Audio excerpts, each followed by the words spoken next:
Selamat datang dan bertemu kembali pada perkuliahan keterampilan komunikasi. Hari ini kita sudah memasuki pada pertemuan ke-10, melanjutkan pertemuan yang sebelumnya kita masih berbicara tentang public speaking yang berhubungan dengan presentasi.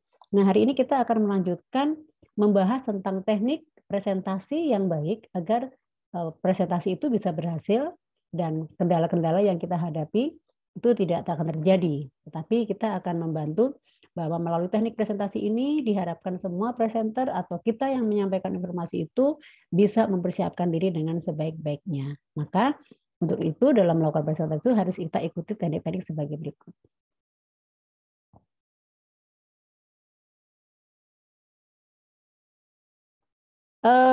Tujuan pembelajaran pada hari ini diharapkan kepada seluruh peserta perkuliahan setelah nanti kita bersama-sama menggali, mempelajari bersama tentang teknik presentasi, kepada seluruh mahasiswa atau peserta perkuliahan nantinya mampu benar-benar paham tentang bagaimana teknik presentasi yang bagus dan tidak akan terjadi kesalahan-kesalahan dan disiapkan dengan sebaik mungkin.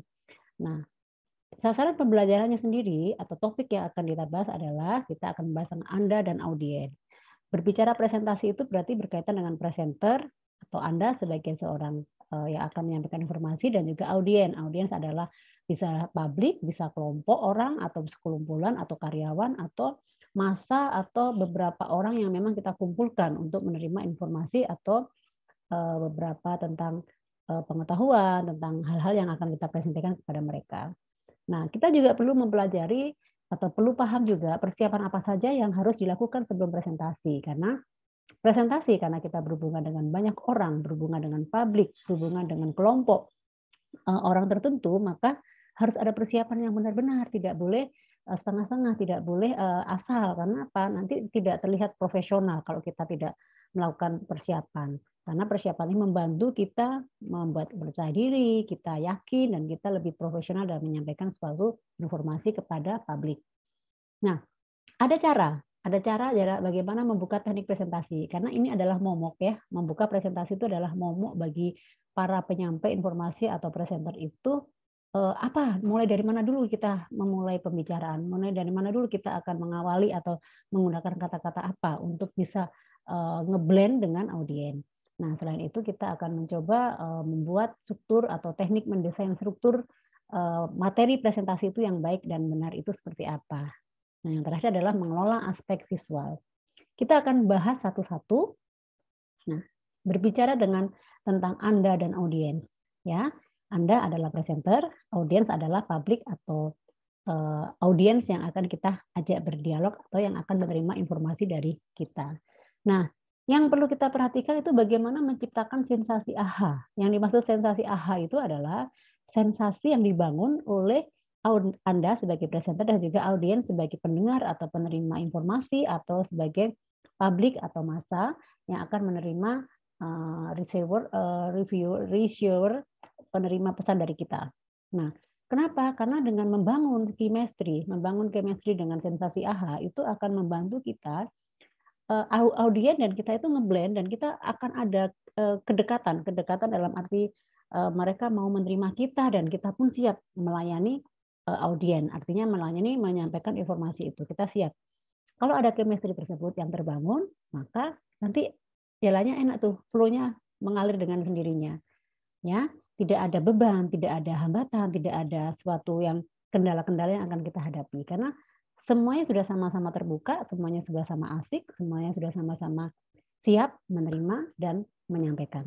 Nah, tentunya membangun chemistry ini juga harus tetap tepat sasaran ya. Artinya informasi yang akan kita sampaikan itu cocoknya untuk siapa. Kalau kita menyampaikan informasi yang tidak cocok dengan audiensnya, ya tentunya tidak akan terbangun sensasi aha, tidak akan terbangun chemistry di antara presenter dan audiens. Nah, jadi misalnya kita berbicara kesehatan, ini untuk kalangan siapa? Untuk kalangan manulakah, untuk segala umurkah, untuk anak-anaknya? Itu kita harus tetap harus targetnya siapa. Jadi kita harus tahu. Misalnya kita berbicara tentang pendidikan yang mana dulu? Pendidikan dasar atau pendidikan tinggi? Kita harus tahu dulu audiensnya siapa sehingga membangun chemistry dengan sensasi aha itu akan tercipta dengan baik. Ya. Selanjutnya kita akan berbicara langsung kepada persiapan presentasi. Setelah kita tahu, setelah kita membangun chemistry di antara Anda, presenter dengan audiens, maka kita juga perlu memperhatikan, perlu melakukan prepare sebelum presentasi. Ya, tadi saya ambil contoh misalnya kita mau menyampaikan tentang bidang edukasi, pendidikan. Berarti kita harus menganalisa jenis acaranya, dibuat sebagaimana mungkin supaya lebih menarik dengan audiens. Karena berbicara pendidikan kadang membosankan ya. Sesuatu yang tidak populer itu membuat bosan, tetapi kalau yang sifatnya populer, lagi viral itu kan semangatnya audiens itu beda ya dengan semangat kalau kita mendengarkan sesuatu informasi yang sifatnya formal. Nah, tadi juga sudah disinggung bahwa materi mempengaruhi audiens ya. Jadi kita harus menganalisa materinya.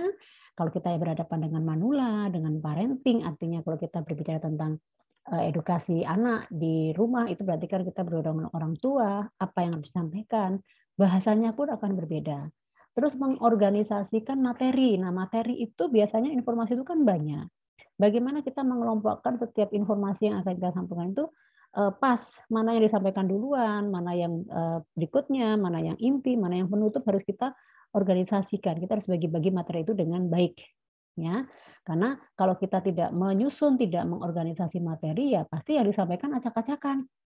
Kok tiba-tiba ke inti, kok tiba-tiba masalah kesimpulan dibahas, kok tiba-tiba. Nah, tidak ada koneksi antara materi satu dengan materi kedua, akhirnya berantakan.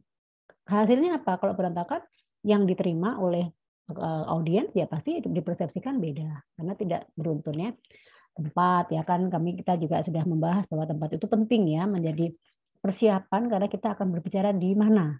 Berbicara di indoor sama outdoor sangat berbeda, energinya berbeda. Ya, kalau di indoor mungkin terbatas, kalau di outdoor kan mungkin luas ya. Misalnya di gedung olahraga, terus misalnya di kampanye itu kan di outdoor itu masyarakatnya bisa luas. Banyak hal yang dipersiapkan karena sekali lagi volume suara juga berpengaruh di sini. Menyampaikan informasi dengan formal, dengan ruang tertutup, dengan outdoor itu sangat berbeda. Nah, yang terpenting waktu. Nah, informasi itu kan butuh kesesuaian antara kita sebagai presenter dan juga audiens itu harus klop. Baik dari chemistry, tapi juga kita harus memperhatikan waktu. Nah, kita sudah menyiapkan bikin jadwal bagus gini ya, tetapi audiensnya pada tanggal tersebut, pada hari tersebut tidak bisa atau berhalangan. Otomatis presentasi itu tidak akan berhasil dengan mudah. Targetnya 100 orang, ternyata yang datang 50 orang. Dikarenakan apa? Waktu yang tidak sesuai, bentrok dengan ini.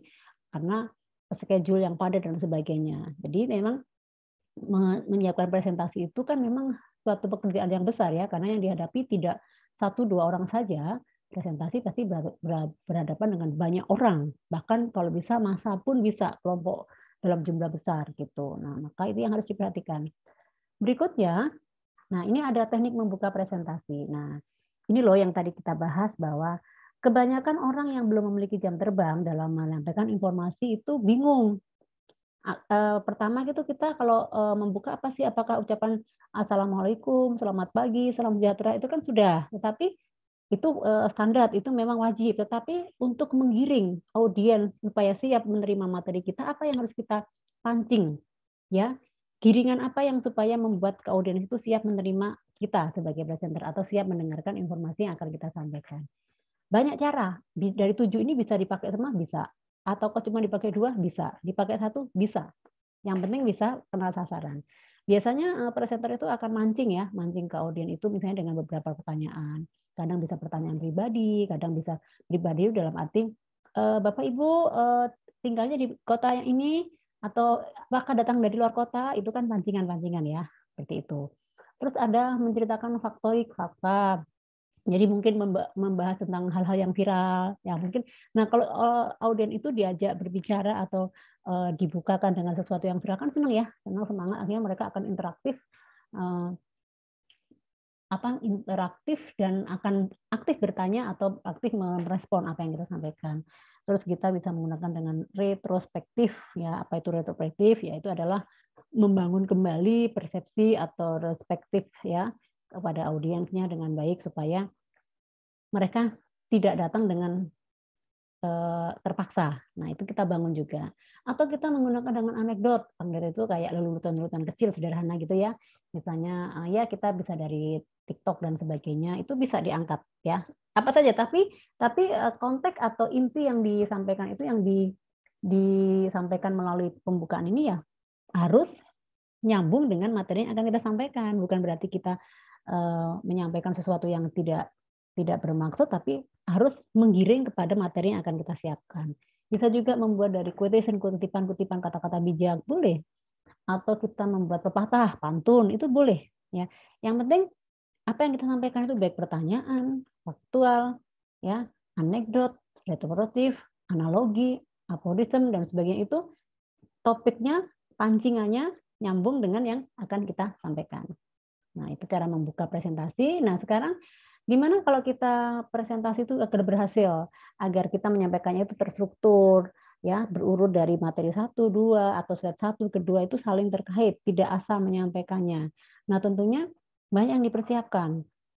Dalam membuat desain presentasi itu tentunya jangan terlalu banyak kata-kata. Jangan terlalu banyak kata-kata dan simple, jelas, poin-poin saja tetapi mudah dipahami. Nah, maka yang diperlukan, yang disiapkan ya pertama ya kita tentukan dulu topik temanya, terus kita membuat alurnya itu kita mau bawa kemana itu audiens.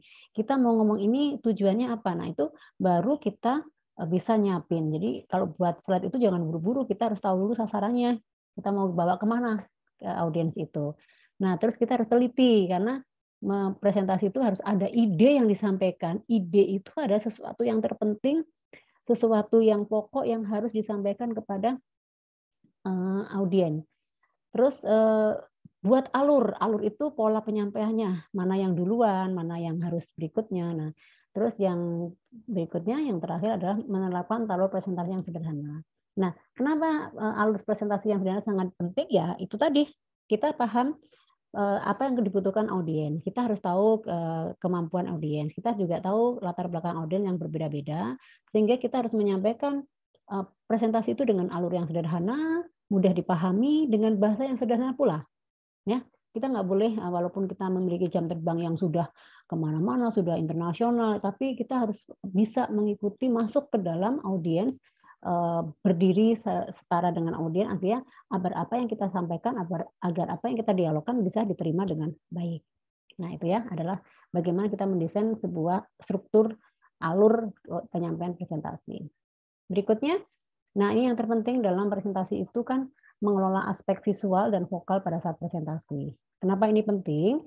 Ingat, presentasi itu berhadapan dengan banyak orang. Beda dengan kita berbicara interpersonal antar pribadi, person to person. Itu sangat beda.